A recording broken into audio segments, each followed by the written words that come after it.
Hey YouTube, Moose Cow here with another Kings and Kaisers rule video, and this time, due to popular demand from a few players, I am going to go over how to set up the Russian Civil War. I'm not going to go into all the specific politics of the Russian Civil War.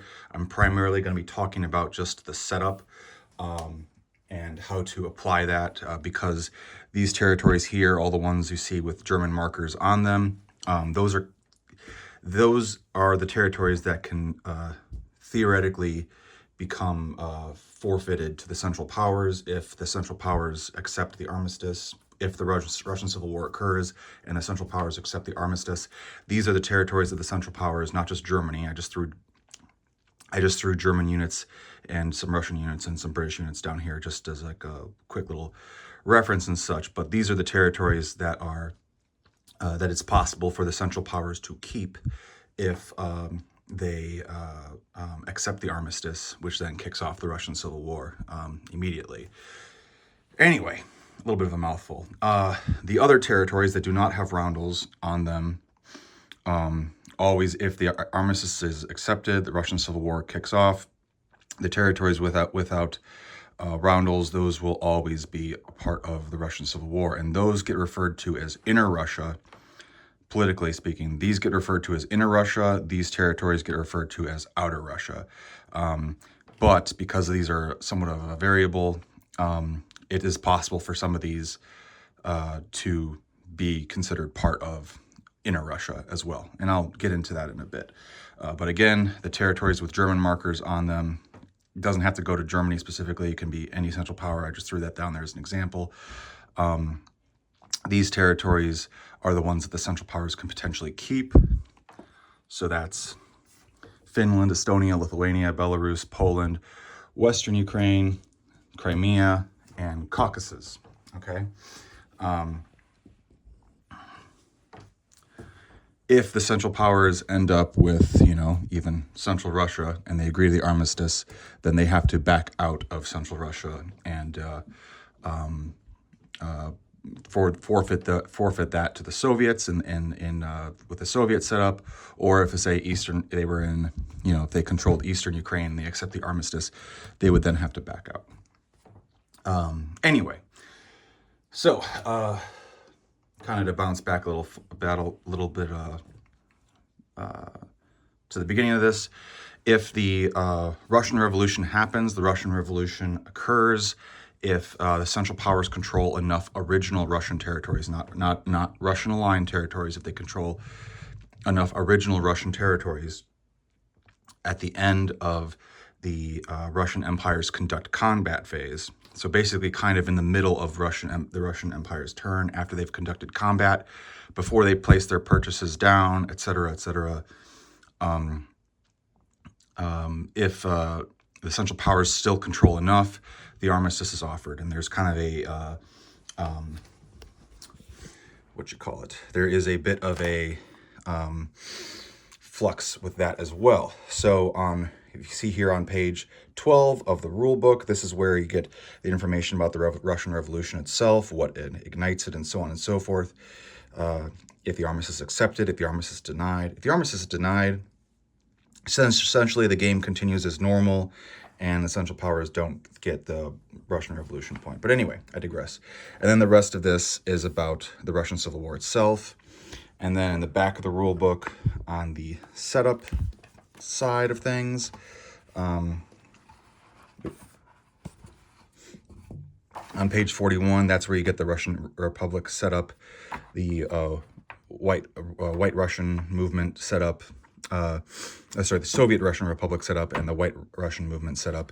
And then you have a bunch of notes about the setup here. And I'll go into those in detail a little more. But anyway, let me just get back to page 12. So just to get this clear, if on round 4 or earlier, the Central Powers control 7 or more original Russian territories, Central Power control of 7 or more original Russian territories on round 4 or earlier, that would ignite the revolution. On round 5, if there's central power control of 6 or more original Russian territories, that would ignite the Russian Revolution. And then from round 6 or later, if there's central power control of 5 or more original Russian territories. And then we got Lenin in the background. That's so nice. Nice little details about that. But anyway, so at midway of the game, it becomes easier for the revolution to occur if it hasn't already. All right. So 7 territories is generally a little difficult to do, but if you're able to do it, then that probably means that the Russian Empire is unable to complete the Trans-Siberian Railway, which, if they're not able to complete that, then the white movement is going to be at a disadvantage, because that allows them to move a unit and it along the railway, and it also allows the allies to move a unit each on their turn, etc., etc. But for setup purposes, let's just say they completed it, and so there's a railway in each one of these territories, right? Okay, so let's get here to the setup, and let's talk about this first. So about the fluctuation of these territories, how it works, and so on and so forth. So right now, if the Central Powers managed to control every single one of these territories at the end of Russia's conduct combat phase, they would be able to keep all of these territories, and nothing else would really change. However, if, like I said, for example, if Germany controlled Karelia, I'm going to put some guys here. If Germany controlled Karelia, then they would have to back out of that, and then that would go forfeited to the respective side, which in that case is the Soviets. Quick little note: if the revolution can also only happen, in addition to the territory control, it can only happen if Russia controls or contests their capital. If the Central Powers are able to snag their capital, then the revolution is basically off the board until it's reclaimed, until the capital is liberated, because then that would make the Russian Empire would be united against. There'd be less of each side bickering, less political unrest, because basically they would be more united against the Central Power threat if their capital isn't taken. So that is something to keep in mind. If you're able to snag the capital as a Central Powers, it's nice, but then the revolution is off the table, and the Allied powers would keep the Russian Revolution point, because it will not occur, basically, in that regard. So again, in order to get the Russian Revolution victory point, the Russian Revolution has to actually occur. So if it doesn't occur, then the Allies get that victory point, and it kind of becomes a trade-off if Central Powers are able to snag their capital. Now, if they let the Allies retake the capital, then the Central Powers can then still get the revolution point, but it has to happen that basically has to happen, so yeah, just be careful and mindful about it, if that makes any sense. It kind of becomes a trade-off, because if they lose their capital, then there's a good chance other points become very susceptible. So it can benefit the Central Powers if they are able to snag the capital, but at the same time, if they snag the capital, then the revolution point is off the table, and they're giving the Allies another point. So basically, just this is just a very basic representation I have here on the map, and every game is different in terms of how this plays out. So you just kind of have to make your decision whether you're Central Powers or Allied powers, in terms of how the game is going and stuff like that. Yeah, it's kind of hard to explain, because usually this doesn't happen, until at least middle of the game. On average, I would say this usually happens at least by round 5, generally speaking. But anyway, all right, I digress. Okay, So let me get back into it. So let's see. So let's say this is the setup, or not setup, but let's say the Central Powers control this. They control this. They don't control Ingria. Let's say they control these territories. Okay. All right, and let's say they don't control Caucasus. I'm just going to do a couple of examples here. So again, there's a bit in flux, but let's say we have this. Okay, so if that was the case, if they controlled these territories, let me get another guy, put him here. Okay, let's put some dudes around, move them around. Okay, if let's say they were contesting. Let's say they were contesting Central Russia. All right, so it's the end of Russia's conduct combat phase. And then let's say there's a transport up here. Let's say there's a German transport up here in this sea zone. Okay. All right, so Russia's conduct combat phase occurs, and this is still the result, more or less, not a literal result, but in terms of what's on the board here. But you get the gist, right? Oh, let's take that guy out because that's not what I want to do right now. Let's do this. Let's do that. Okay. Let's say this is the case. Let's see. Okay. So right away, the Germans or Central Powers would have to relinquish control of Eastern Ukraine because it's part of the White Russian or the White Russian setup. They would have to relinquish control of that. They could then immediately move this guy, if they wanted to either Crimea or Western Ukraine. Okay, and then Central Russia is contested, but they would have to we would have to relinquish the contesting of it because we don't control it. So this guy would have to move back to Belarus. These 3 infantry in Karelia. Well, we got to relinquish control of Karelia. So these 3 infantry can either move to either of these territories, or they could hop onto a transport in Sea Zone 24. Now, interestingly, say somehow they got back, they got 3 units up here in Archangel, 3 German units in Archangel. This is a little bit more of a conundrum, okay? Theoretically, if this happened, Archangel has to be relinquished to the Whites. But what do you do with these 3 units if they're cut off? Well, if you have a transport here in Sea Zone 24, you could load 2 of them onto here, 2 of them onto that transport. The 3rd one, though, has to move to an adjacent territory or the closest friendly territory, provided that route is not blocked by hostile territories. Let's see. Here. Let's see. Let's see.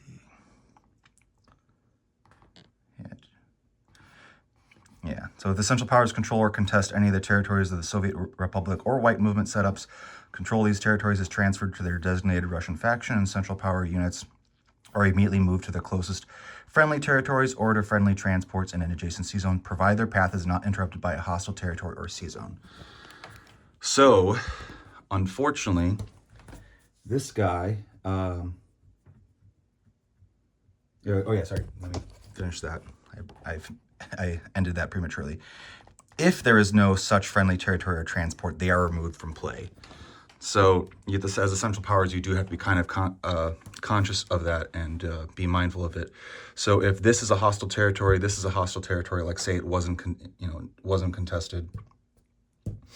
This is a hostile territory. This guy would be removed, would be essentially sacrificed and removed from play. Now, if this was contested, because you had a unit here, let's say, then you could move, because this isn't a hostile territory, it's a contested territory, you could then move to Belarus that way. And that would be the closest territory you wouldn't be able to move to Western Ukraine because that would be one more step away, one more territory away. So essentially, that is what you would have to do with that third guy. Now, if you didn't have the transport there, then all three of them, and this was, you know, again, Moscow was contested, then you could take all three of these guys and move them here through Belarus, to Belarus. Friendly territories. Yeah. As long as the path is not interrupted by a hostile territory, they can move that way. Likewise with, say the Allies come up into, to help out the Russians. Say we have some British units here, the Russian Civil War kicks off. This guy here, they has to go to the closest friendly territory, provided it's not interrupted by a hostile territory. So this guy would be able to move 1, 2, or 1, 2. He could go to either of these two territories if the British controlled them, or France or whoever, as long as it's friendly, you know. So this guy would have to be moved here. This guy, 1, 2, 3, 3. Yeah, this guy also could move to either of these territories. However, if Central Powers controlled Caucasus, they would have to be moved here, right? If Central Powers had to relinquish control, they'd be able to move through it. But yeah, that's basically that. So essentially it means if the Allies come up here and try to help out the Russians, more than likely when the revolution occurs, they're going to get kicked out to somewhere along this area right here. So hoping that makes sense. If, for example, let's see,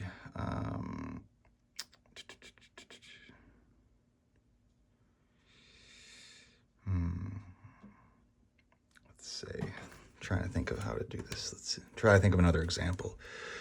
If you had a guy here,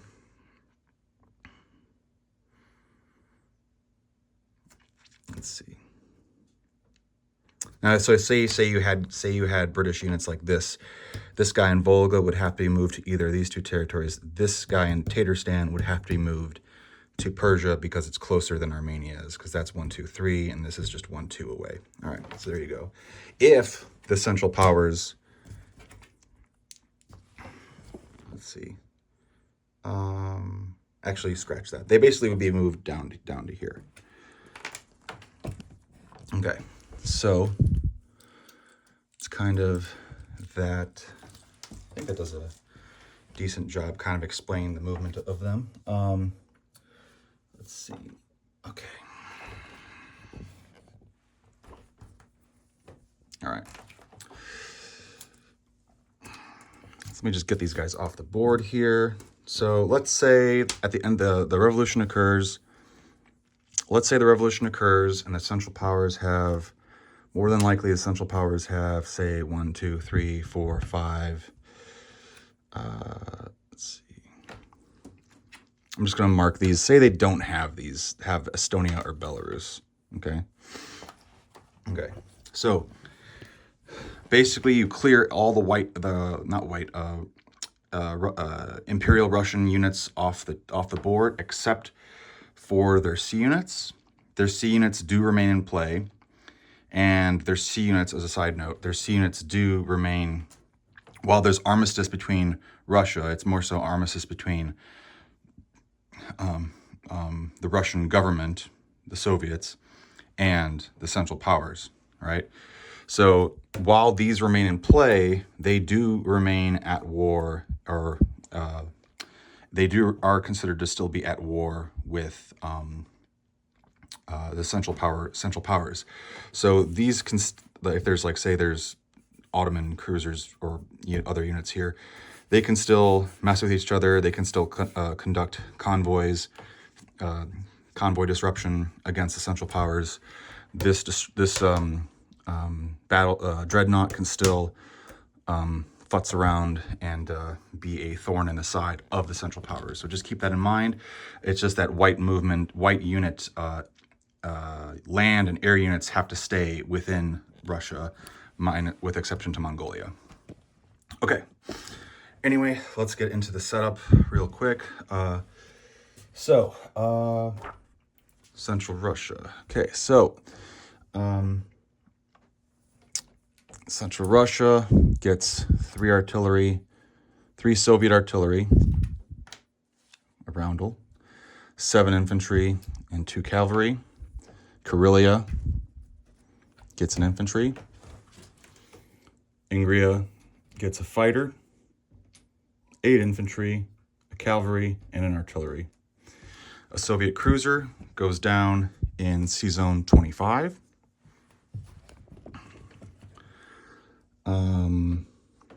5 infantry go down in Turkmenia, and an infantry and a cavalry go down in Kazakhstan. In Siberia, 4 Soviet infantry go down. And then Primorye, I think that's how you pronounce it, 2 artillery, cavalry, 4 infantry. All right, and so that is the setup for the Soviets. The capital, if it is still in Petrograd, immediately gets moved to Moscow. So that is the Soviets' capital. They will start with 10 IPCs and a technology token. Okay. Now, as for the whites, so the whites, you'll see they're starting. So that's all listed here. I said for the Soviets. For the whites, it is the starting income is the sum of the territories controlled, because they have a bit of a flex. But at the very least, they start with 8 IPCs. Okay. The very least, they start with 8 IPCs, because that is, let's see, 1, 2, 3, 4, 5, 6, 7, 8. Okay, so at the very least, they're going to start with 8 IPCs. However, if the Central Powers don't control any of these territories and don't control any of these territories, like say Belarus and Estonia, then that would be 2 more bucks they receive. So then they would get 10. Okay. All right, now in terms of the setup, Urals, which is kind of their capital, historically speaking, but they don't really have a pure capital, if that makes sense. The Urals gets 2 artillery, control marker, and 5 infantry. Archangel gets 5 infantry. Kazan gets 3 infantry and artillery, control marker. Let's see. Tatarstan gets 2 infantry, 2 cavalry, control marker. Eastern Ukraine gets 2 infantry and a cavalry and a control marker. You can play without the White Russian control markers, but it is nice to visually have them, because you're basically reusing the same pieces and stuff like that. So you don't feel like you need to splurge on these control markers, but it is nice to have them. It's cool. Tuva gets just a control marker. No units in there. Volga. See, I skipped that one. Volga gets 2 infantry, 1 cavalry, and a control marker. Over here in the far east, Irkutsk gets a control marker and an infantry. Amur gets an infantry, cavalry, and an artillery. Far east, control marker, 2 cavalry, 2 artillery, and 4 infantry. Okay, now as for any of these territories, if the Central Powers do not control any of these territories, if they contest them, the Central Powers still have to back out of them. But say they don't have Belarus or Estonia, then that means they go to the whites, and each of them would get 1 infantry. Doesn't matter which territory. If the whites control any of these, then they all get 1 infantry, 1 artillery. Okay. Now Finland is a little bit of a caveat. If the Central Powers don't control Finland, Finland gets its independence and becomes a minor neutral power. So you would throw a Finnish roundel down and 3 infantry and an artillery. Okay. There is a note, where is it? Here. If Finland is Russian controlled, it becomes a minor neutral power with receiving 3 infantry, 1 artillery, and a Finnish control marker. If Finland is contested, then it receives 3 infantry and 1 artillery of any allied power that is at war, excluding the White Russian movement, Empire of Japan, or Empire of China. So theoretically, if at the end of the Russian Civil War, or not Russian Civil War, the Russian conduct combat phase, the Russian Empire's conduct combat phase, if this was contested, then Russia would have to, the Russian unit would be removed, but Finland would still vie for its independence, and so these units would pop up, but it's contested, so that means that these units would immediately get aligned to. They would pop up and immediately get aligned to any other at war allied power. So theoretically, it could be like these could become British if this is contested automatically. They become French, U.S. if U.S. is at war, which they probably would be, possibly not, but yeah. So any of those powers, and obviously can't use China or Japan or the whites to take over these units. But more often than not, because that's the kind of the risk that the Central Powers take, because if they go up here, if the opportunity presents itself, sure, go ahead, snag Finland. But it is possible you might have to, if you aren't able to convincingly hold it, you might have to deal with another 4 guys there if you decide to take it. So let's just say that doesn't happen, because more often than not, it won't. Not saying it won't, it's just less likely to happen. So let's just say that Finland gets 3 neutral infantry and an artillery. Now, let's see. Let's go back to these notes. I'm just going to read off all of them. Yeah, pretty much covered this. All Imperial Russian field technology, unmobilized purchases, IPCs, land and air units are removed from play. Any surviving Imperial Russian units remain in play. Any non-Russian allied units in original Russian-controlled or contested territories are immediately moved to the closest friendly territories or to friendly transports in adjacent sea zones, provided their path is not interrupted by a hostile territory or sea zone. If there is no such territory or transport, they are removed from play. Russia relinquishes control of any non-original Russian territories, including minor aligned neutrals. So like Bucharest, Serbia, if they somehow still controlled those when this kicks off, they relinquish control of them. And let's see, to be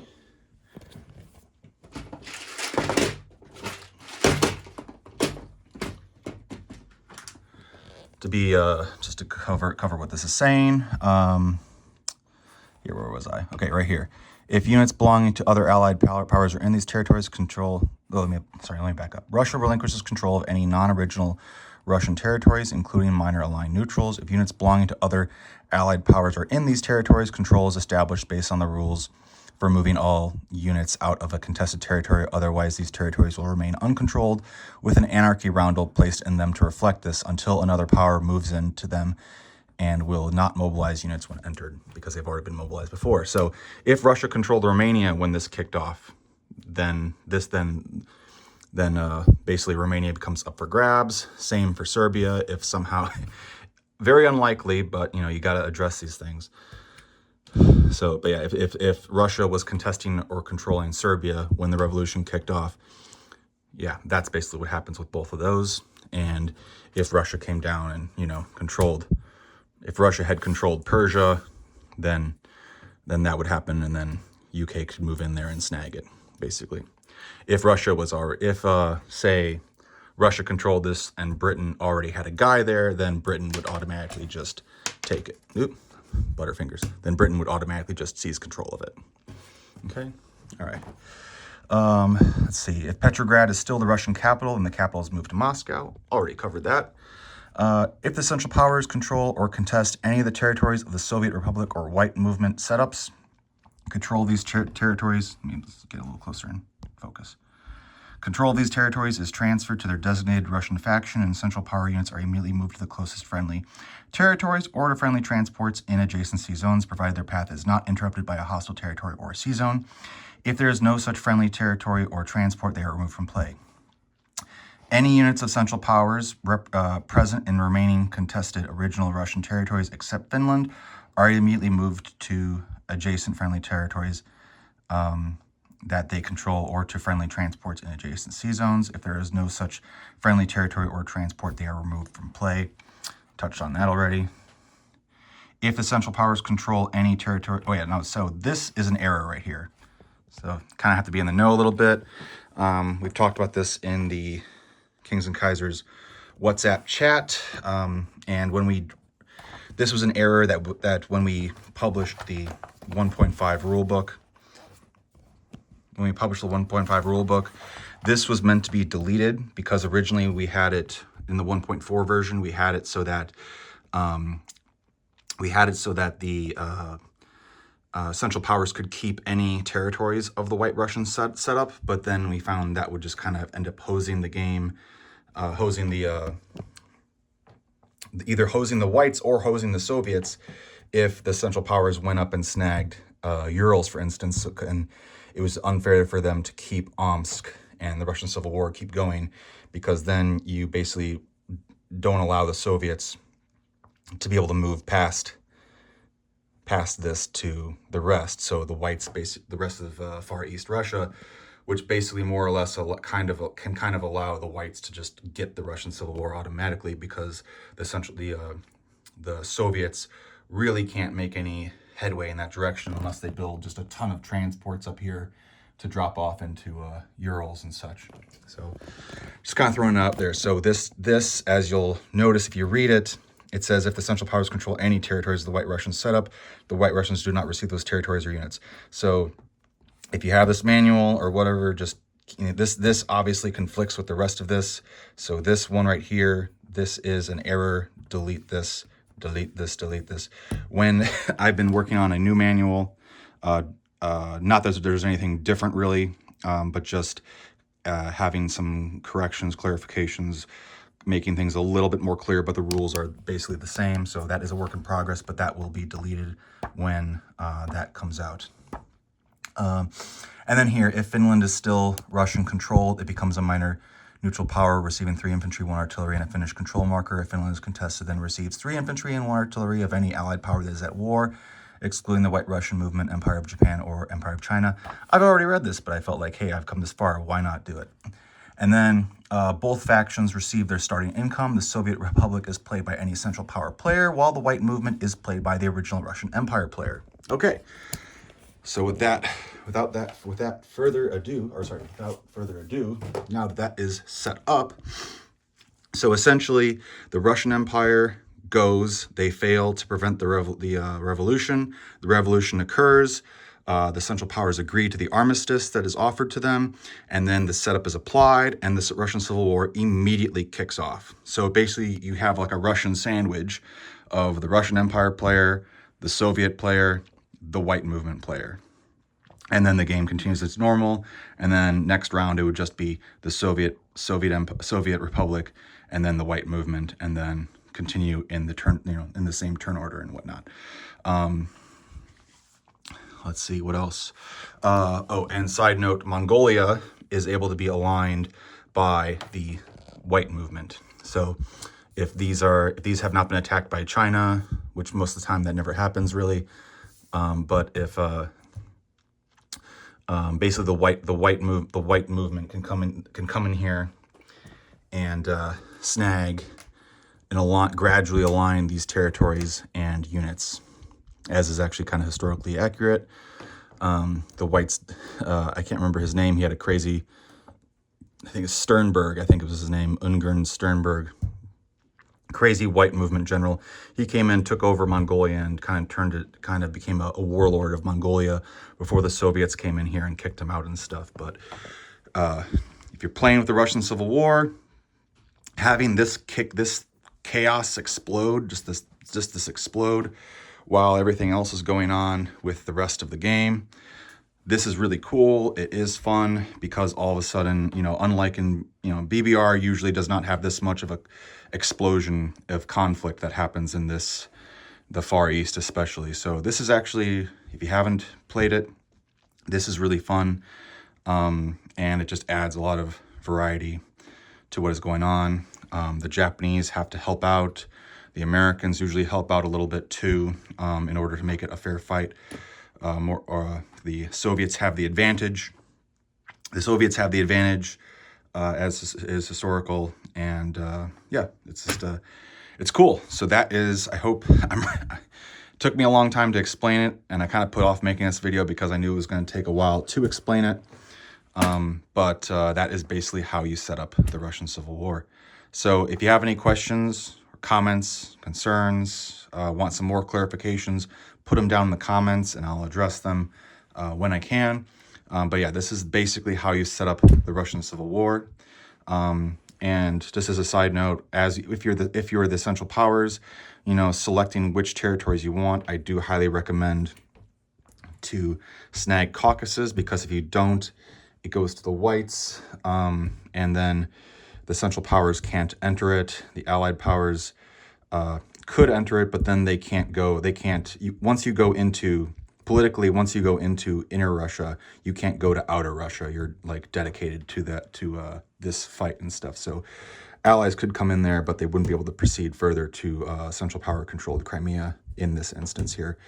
You want to be able to snag Caucasus so that you can help out the Ottomans, because if you can't, then yeah, kind of stinks a little bit. So yeah, anyway, I think that's a pretty good explanation of everything. Let me swap that out, since you'd be able to align, at this point, you'd be able to align Mongolia, so that chip would go from gray to blue. But yeah, there you go. So that is the Russian Civil War setup. Thanks for bearing with me. Sorry that this is a 37-minute video, but there you go. Again, if you have questions, concerns, comments, throw them down, or reach out to me if you need further clarification. But there you go. That is a good idea of how it is to set up the Russian Civil War and the nuances of this of outer Russia.